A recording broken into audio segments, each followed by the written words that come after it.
Welcome to Feelings and Other F Words. I'm Dr. Daryl Appleton, and this week's F word is all about friendship. Not the touchy feely stuff, not why you and your bestie got into it, or what makes a good friend. No, we are talking about the numbers. I want to know how many friends is too many friends. I want to know the number of people I should have at a dinner party for maximum efficiency and effectiveness, because that's what friendship is about.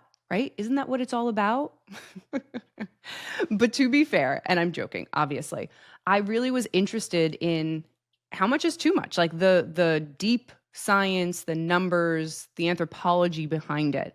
And I landed on something called Dunbar's number. And this, if you haven't heard of it, now you will, because I went down a rabbit hole. So Robin Dunbar is an English anthropologist and studies human beings, right? And it's this idea that humans can only maintain a certain number of meaningful relationships.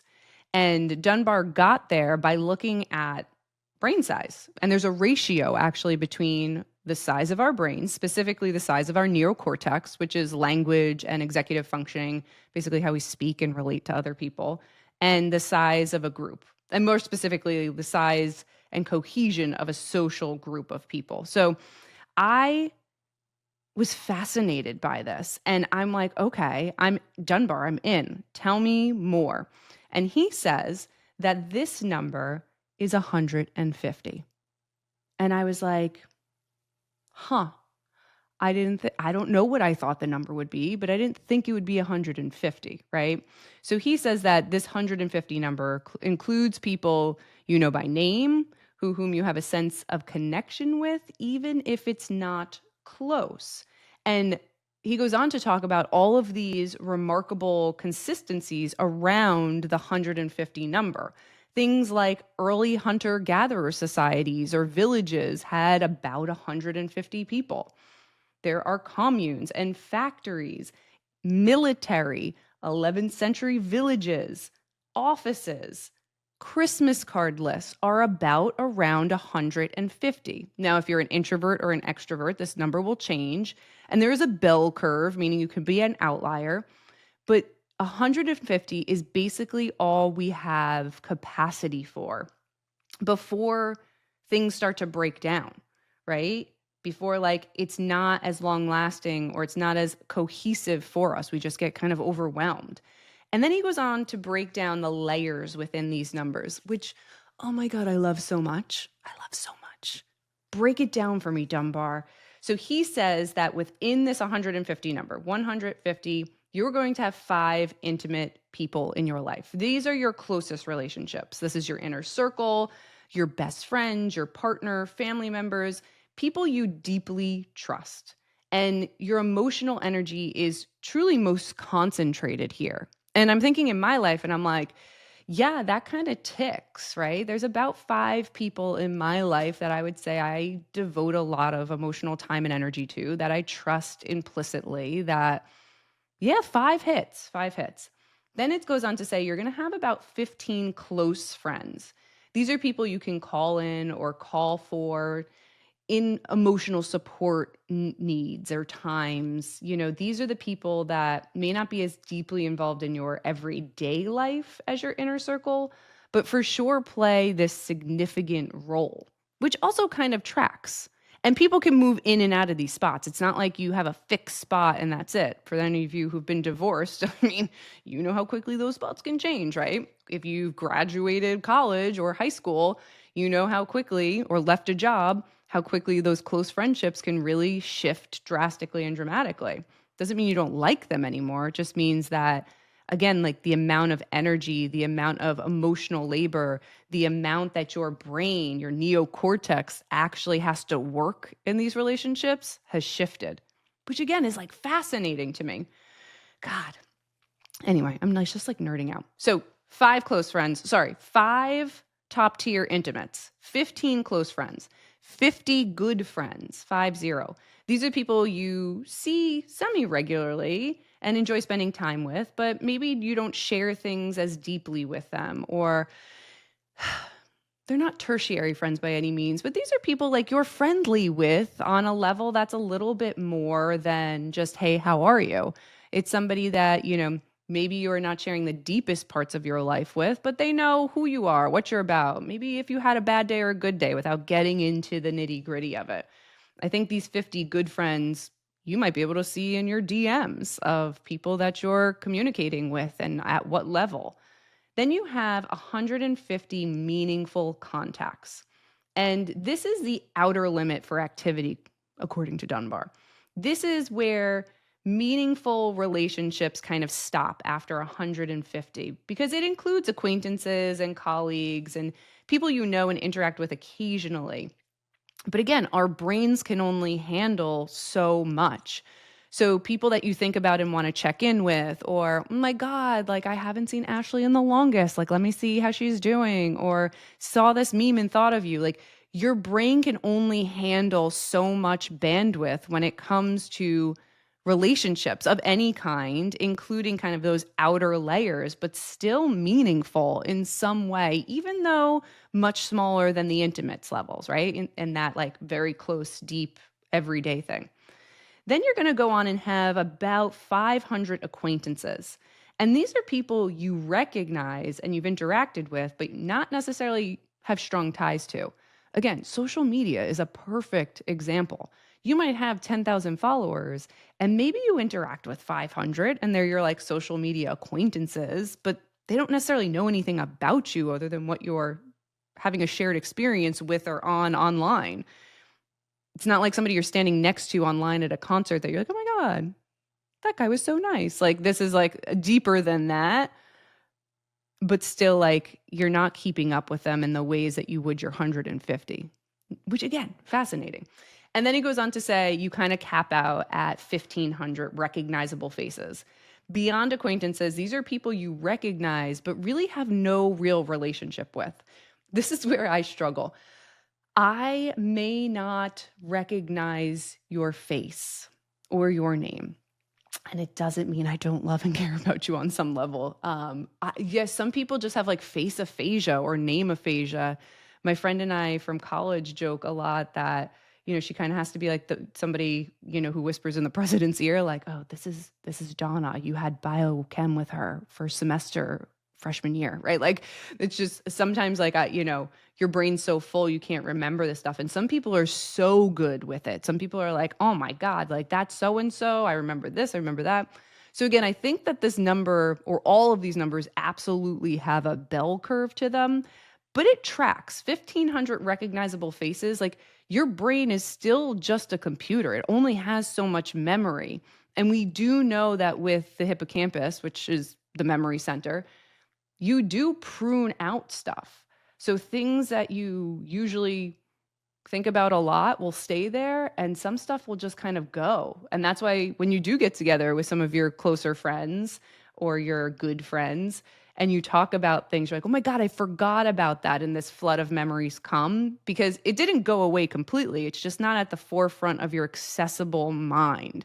And that's why we get dopamine hits by being with friends. Like, there's a literal sense of dopamine that comes with being with our friends, not just from the feelings we get from them, because it almost tickles our brain in a really unique way, which sounds kind of weird for a friend to do, but you know what I mean. Get your mind out of the gutter.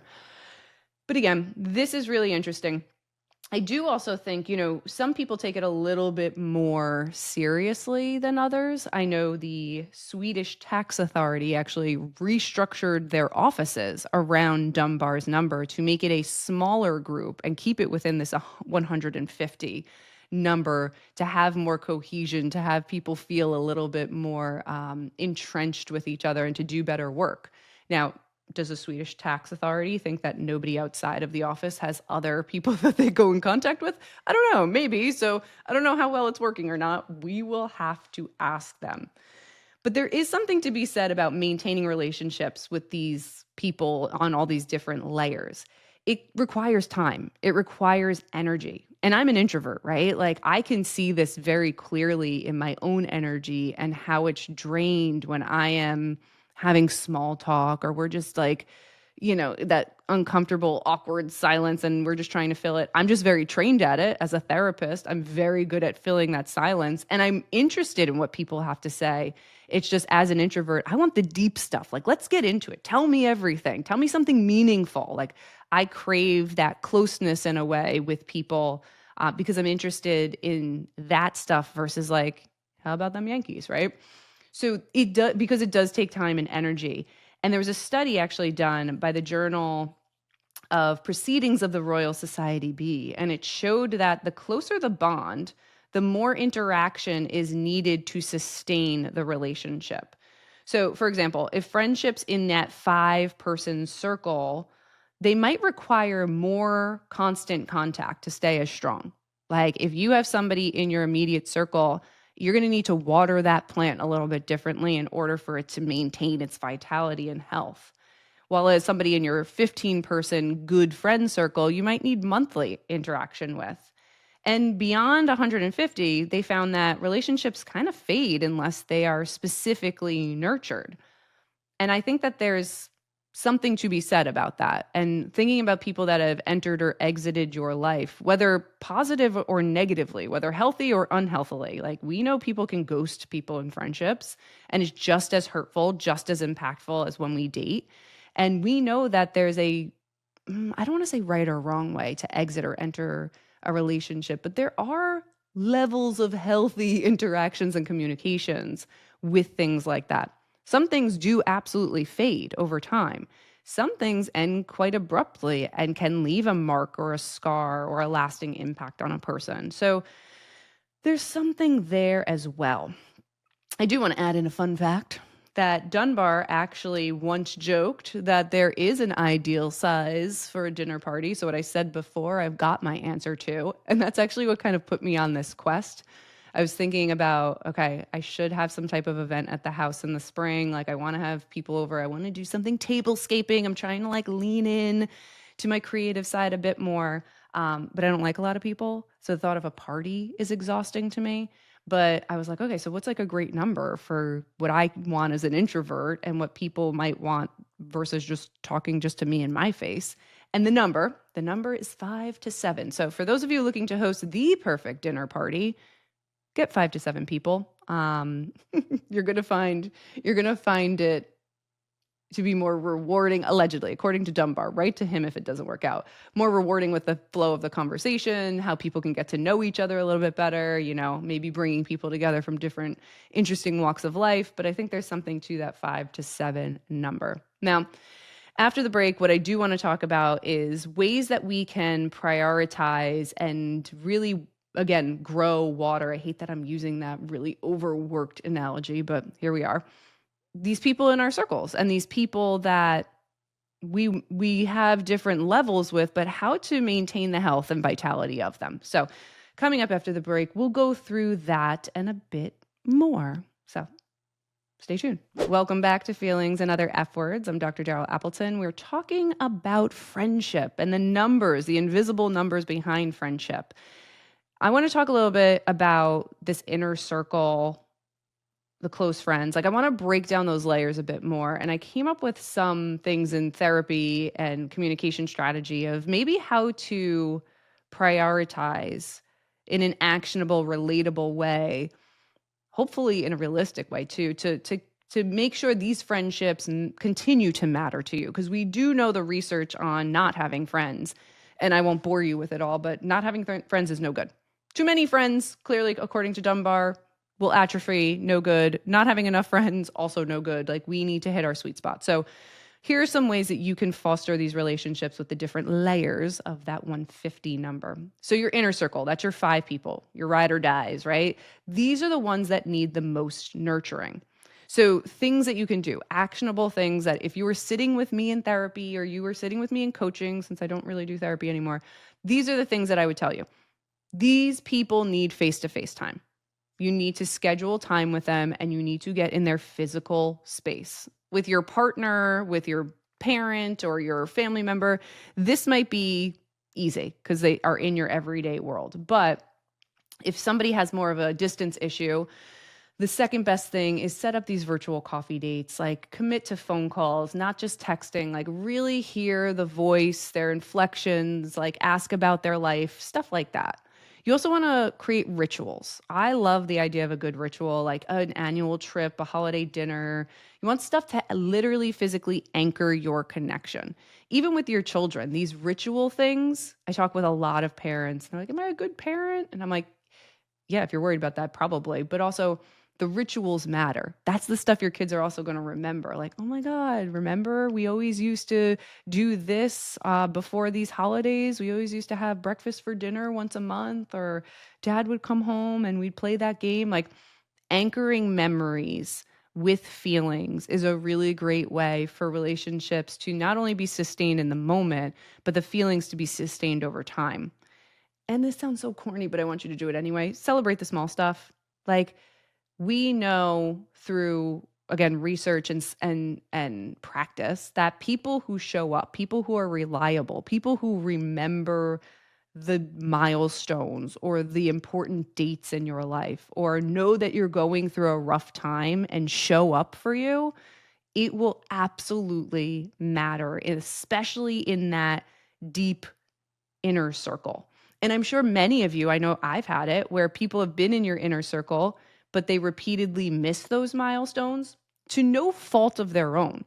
They repeatedly miss the mark. If you're going through something difficult and maybe they are at the same time, but you're not communicating, they can kind of slip to close friends. And it's not a contest, it's not a competition, but you can definitely tell when somebody's in your inner sanctum and is no longer. And yes, like we can get into a whole like ambiguous loss, mourning. How do you mourn somebody that's no longer as close to you, but still know that they're in your life, but just not in the way that they normally were? That's a very real thing, and we can talk about that if you guys want, just not today. But you know what that feels like, or you've probably seen that happen. And if you haven't, you're probably very good at showing up. You're probably very good at celebrating the small stuff. So for your top 5, those are the people that I would really prioritize and do these types of things for. Again, doesn't mean that your close friends and your good friends are not also priorities, but your top 5 need a little bit more to stay your top 5. Same thing with your relationship, right? You got to work on yourselves and your relationship, like together as a unit, before you handle the kids sometimes, or as well as handling the kids and the finances and the stuff like that. Like, we know all this. Okay. Close friends, 15 people. This group is vital for the emotional support that we need in our life. Like, these are our cheerleaders. These are the people that celebrate us. These are the people that know what's going on. But again, don't have that everyday access to us, probably due to circumstance, right? You want to make sure to, this sounds really sterile and I don't mean it to, but rotate your connection points. It's the only way that I can think of it. Make an effort to reach out to someone in this group of 15 at least once a week or every few weeks if you can. I like to send my friends like wellness check, just checking in on you when they cross my mind. I try to make it a priority to let people know I'm thinking about them, because I think too often we give flowers to the dead, right? All too often we celebrate somebody after they're gone, whether that means like literally or metaphorically. So I try, when I think of somebody, I'm like, let me reach out. So if you ever get that text from me, like, you've genuinely crossed my mind, and I'm like, hey girl, how are you?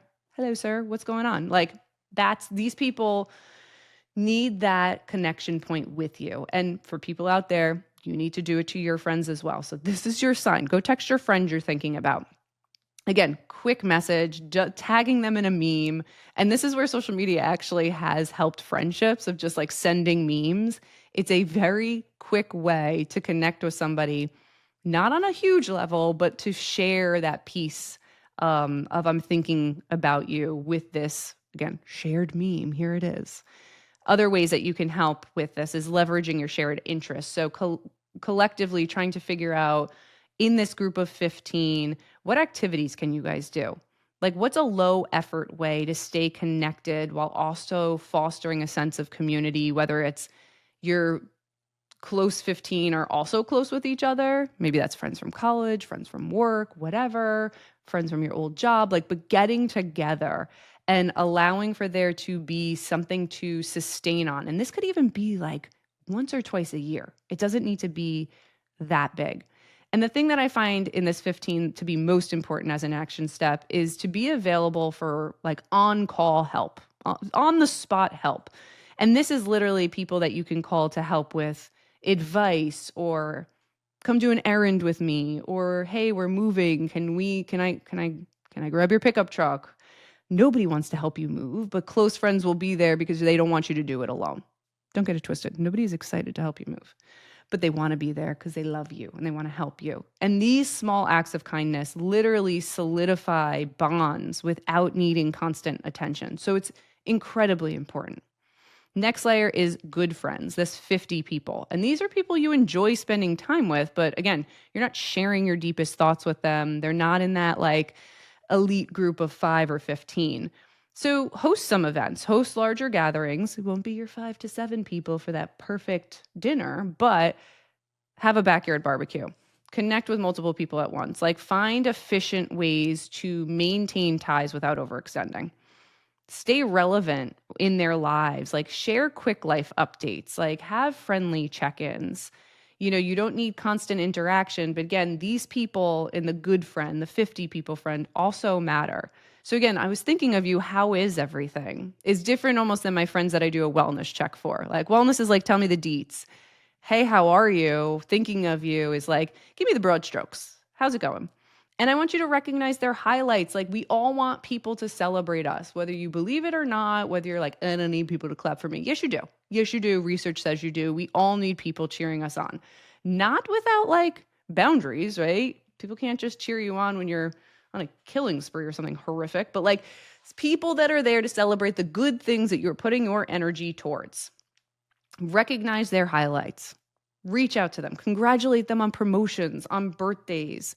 If you haven't heard from them in a while, say like, is everything okay? Like just checking in again, like it doesn't always need to be the good stuff, but celebrating like you got out of that divorce, go you. Like small gestures of recognition are going to keep you on these people's radar and you on theirs. So that's a really great way.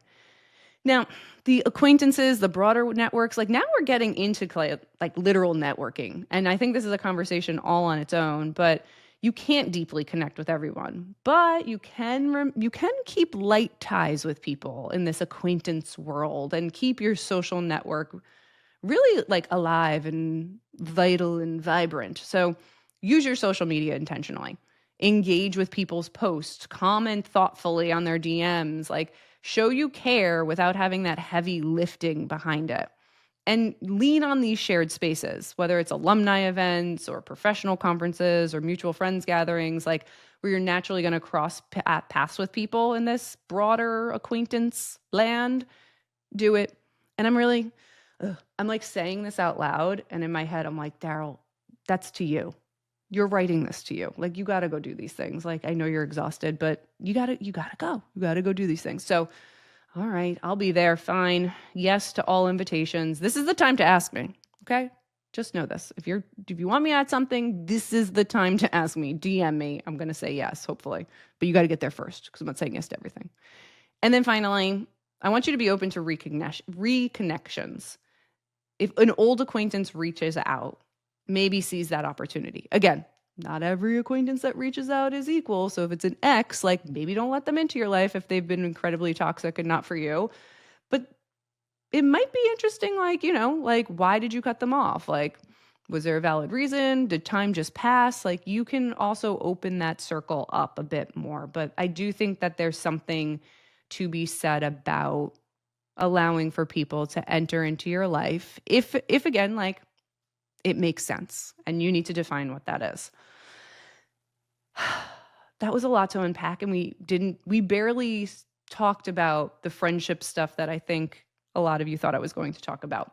And good, because that's what this podcast is about. I'm not trying to scratch the surface on like friends and how to communicate with friends and boundaries. Yes, all of that is important and I'm sure it will show up somewhere, but this is really cool to me that there is actually a theory behind how our brains work best and with the friendships that we have and how to utilize that.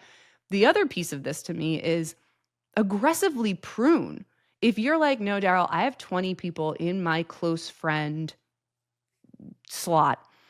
I mean, I'm not going to say no. I think that's great, but how much energy and time is it taking from you? And where could you put that energy? Is everybody on that same tier, or can we like extend it out a bit? And if the answer is no, like, what are you holding on to? Like, why 20? Why is that so important? Why is 5 such an egregious number? And like that type of self reflection can also be incredibly helpful as you're trying to figure this out. But again, if you're looking for more prompts, I guess something else that I would say is like, how do you decide who belongs in your inner circle versus your broader network? Like, really get specific on that because it's going to be different to everybody. I feel like people sometimes just slide in and out, but there is a really great way, and you know how I feel about self awareness, to answer that question strategically so you know what works for you and what doesn't. And what strategies are you using to stay in contact with friends without feeling overwhelmed? Like, where is that line for you? How do you know you need to extend yourself even though you're tired and life is lifing, but at the same time not get to a place where all I'm doing is catching up? I do need to focus on some of the stuff internally or me or at home or whatever. Like, these are the questions that constantly need audit. And I think it's important for us to ask ourselves these things from time to time, not every day, but friendships are a vital part of our life.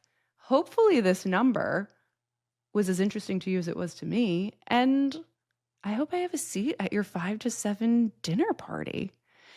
Until next time, don't forget to like, follow, and subscribe and be a part of this community on Apple, Spotify, wherever you get your podcasts. And next week, we will be back with more. Thank you for joining. Don't forget to like, follow, and subscribe on Apple Podcasts, Spotify, or wherever you get your podcasts.